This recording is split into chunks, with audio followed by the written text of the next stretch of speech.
Chers frères et sœurs en islam, Assalamu alaikum wa rahmatullahi ta'ala wa barakatuh. Nous allons vous parler aujourd'hui de la question de la mendicité. La mendicité, comme nous le constatons tous, est devenue depuis quelques années un phénomène inquiétant, vu l'ampleur, n'est-ce pas, qu'elle est en train de prendre de jour en jour dans notre société.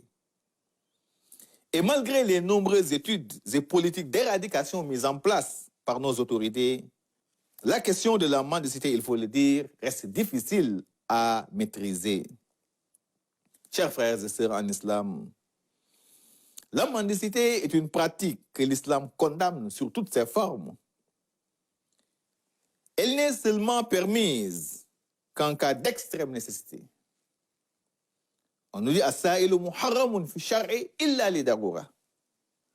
La mendicité est formellement interdite par la législation islamique, sauf en cas d'extrême nécessité. Et même en cas d'extrême nécessité, on ne l'appelle même pas mendicité, mais plutôt assistance. La personne peut se retrouver dans des situations difficiles. Et dans ce cas, l'islam lui autorise de demander assistance juste pour régler son problème. Et il faut préciser que l'islam condamne toute pratique qui contribue à ternir ou à nuire, n'est-ce pas, ces deux vertus, à savoir la dignité et l'honneur de la personne, qui sont des vertus cardinales que le croyant doit sauvegarder à tout prix. Ainsi donc, il n'est permis à aucun croyant, sain et sauf, qui a toutes ses capacités physiques et intellectuelles pour travailler, de recourir à la mendicité.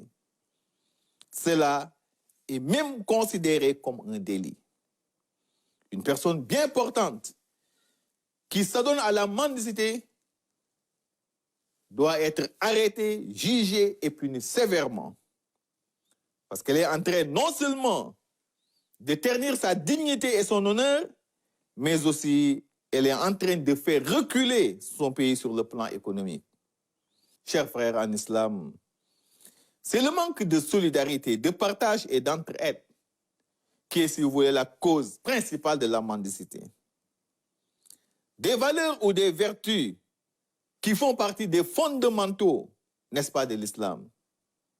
L'islam est par essence une religion de solidarité, de partage et d'entraide. Et c'est la raison pour laquelle Allah subhanahu wa ta'ala instaure la zakat comme le troisième pilier de l'islam pour éradiquer quelque part la mendicité. La mendicité est également la cause de l'errance de bon nombre de nos enfants dans les rues. La place d'un enfant, je le dis souvent, c'est soit à l'école ou soit au dara, et non dans la rue. C'est pourquoi nous saluons la politique mise en place par l'État du Sénégal, consistant à procéder au retrait de tous les enfants de la rue.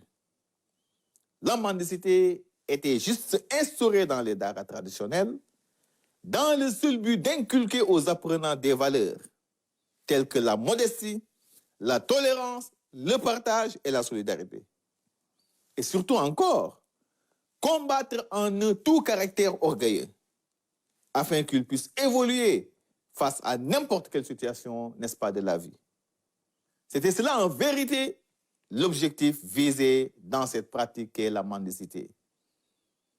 Chers frères et sœurs en islam, nous voilà au terme de notre chronique. Merci de l'avoir suivi.